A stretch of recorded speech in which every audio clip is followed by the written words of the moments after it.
'cause you're so afraid to fail. Because in every crowd there's an asshole screaming, you suck, play some Skinner. Oh, in every crowd there's an asshole screaming, you suck, play some Skinner. Oh, in every crowd there's an asshole screaming, you suck, play some Skinner. There's an asshole just like Larry in every crowd, every crowd. There's a douchebag just like you in every crowd. Thank you, Pittsburgh, you guys are great. No hard feelings, Larry.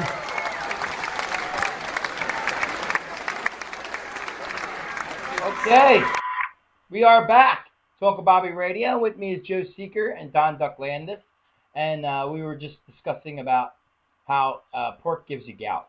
That's what we talk about. That's the amazing things we talk about off air. One of the many. That's right, Joe. We need to record our off-air conversations so we can play them. So you're not missing nothing, you know? God forbid you miss anything. Bobby was telling us how he likes to water grapes after sticking them up his mouth. That's right. I love that. What do I like doing? Taking picks and sticking them up my butt. Warm grapes. Warm grapes? Yep. Why do they got to be warm?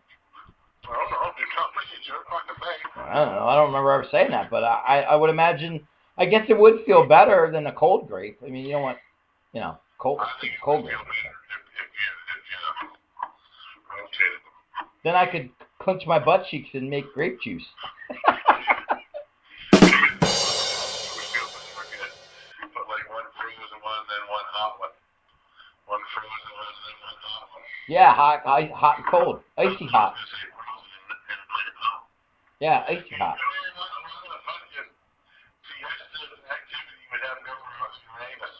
Like the crappy wine you can drink with that.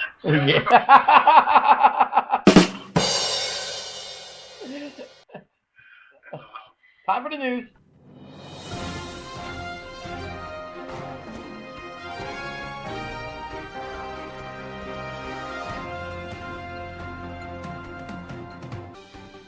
Live from the Uncle Bobby Radio Newsroom, this is What's News.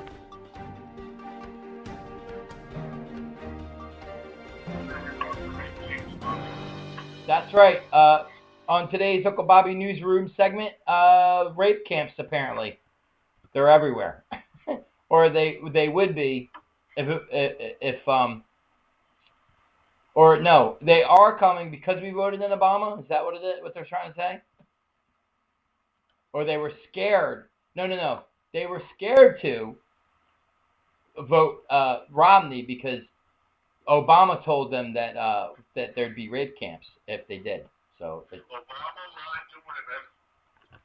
Now, I don't know how he did it because I didn't see this ad, but he still wanted to believe that Romney was going to put them all in rape camps. that's what the Fox News is reporting, according to our news reporter on the scene, Joe Seeker. Let's finish the rape camps. Wasn't all that long ago that if a guy got a girl pregnant and she tried to give the child support, and he could just get a couple of his buddies to come in, and they said no nonsense with their child. And the judge just said, well, hell, we don't know who the daddy is. You're on your own, huh? Okay. But now they don't do that anymore. So. Yeah, I don't. Well, you got that new fancy DNA testing now. Blood tests and stuff, yeah. You know why they stopped doing it in Canada? Because the judges started saying when the guys are going to do that, the judges started saying, all right, then, all five of you can pay. Aha. It wasn't as easy to get four of your friends to commit one like that. Yeah, now they just go on more. Now they just go on Maury and find out who the baby daddy is. You know? I'm waiting for the episode where Maury Povich actually winds up being the baby's daddy.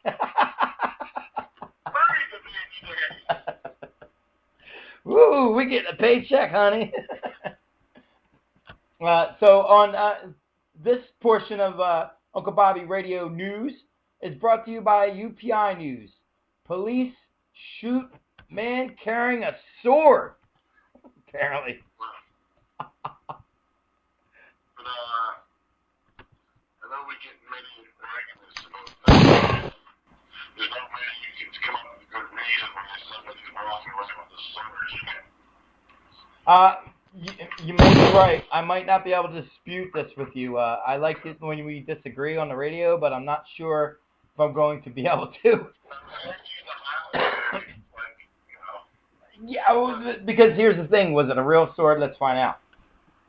Police in Stockholm, Sweden, shot a sword-wielding man who allegedly threatened several taxis and police officers. What's a taxis? T-A-X-I-S. Taxis and police officers. That's who he was attacking. Police officers and taxis. Taxis? Okay. Taxi drivers have authority in Sweden? I don't know what that word means. Why don't? Are they police? What?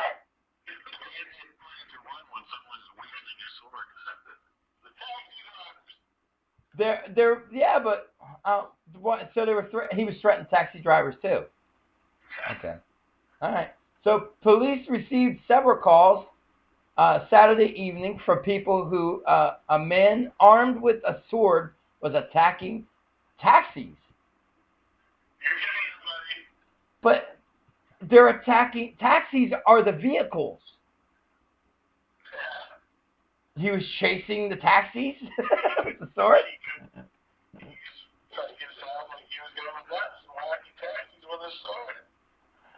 Police were dispatched to the scene shortly after 11 p.m.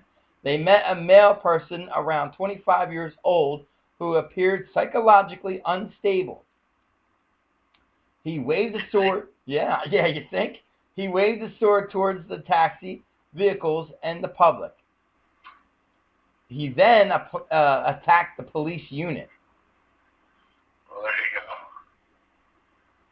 They were forced to open fire and shoot the armed man. The 25-year-old man, whose name was not reported, was shot in the arm, then rushed to the hospital where he is under police guard. All right, so he survived. Suck it the fuck up.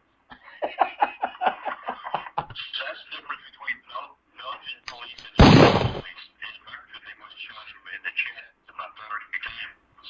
Yeah. They get all pumped up when they don't like that when a guy's running around with a sword. They get all fired the fuck up. Go in there with Uzis and fucking tasers and shit. If they didn't shoot him in the chest 30 times, they would have tased that motherfucker about 100. The guy was foaming at the friggin' mouth. Or shot him in the chest and then tased him. Yeah.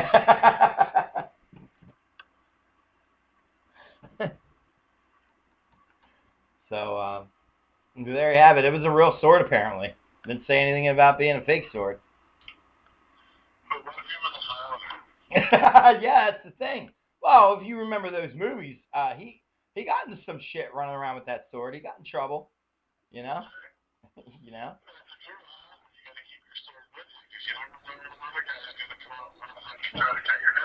That's why it was so hard to be a Highlander in the present times. You know, it was easier back in the day when everybody had a sword. That's right. You know, and I love them Highlander movies, and I got into the show. Did you ever see the show? No, they sucked. Oh, I loved it, man. There's only one good Highlander movie. No, with these good. When I was on Highlander, I got in trouble several times. Did you, Doc? Never got your head cut off, though, did you, buddy? No, it was the deal that I know. So I heard. But I'm still...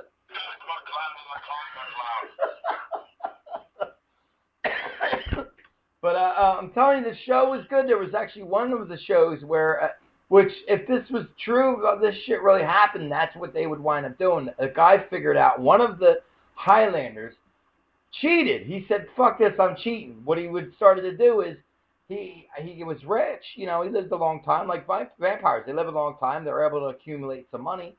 So he hired him some thugs, and they would go around with Uzis and shotguns and shit and shoot the Highlanders, and then he would just chop their heads off while they were on the ground all shot up, because, you know, that still hurts them. They still fall, you know. Takes them a while to shake that shit off.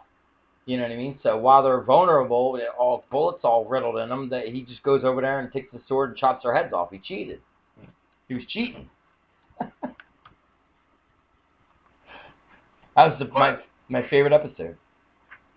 And Gordon Beck says that he finally understands the results of the election, that God's work is not done with America, because half of America is utterly and totally lost in darkness. Whoa, is that a racial comment? Sounds a little racist. Sounds a little racist. Lost in the darkness. You get it? Lost in the darkness. Okay.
Oh, he had to pause for a minute.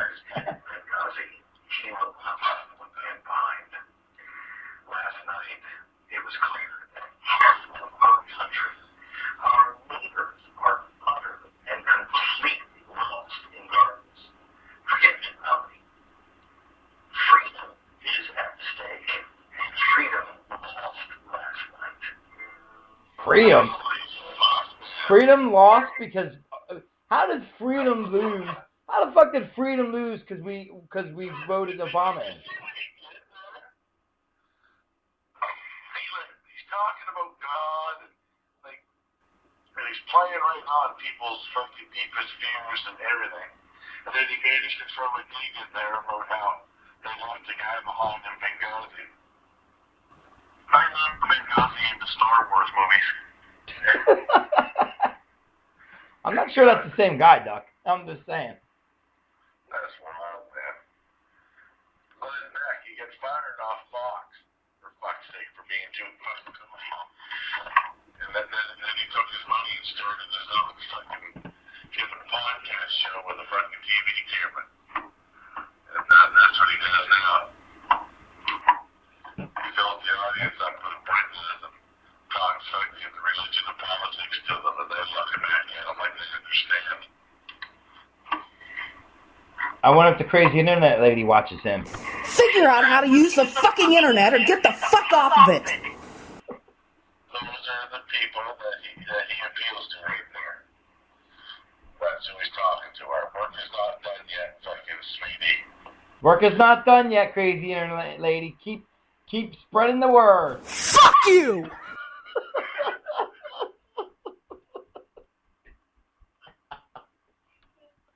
We'll be back after this. I gotta beat my daughter. She's in my face in my studios. Why are you in my face in my studios? When we come back, it'll be Joe's favorite segment, the happy birthday segment.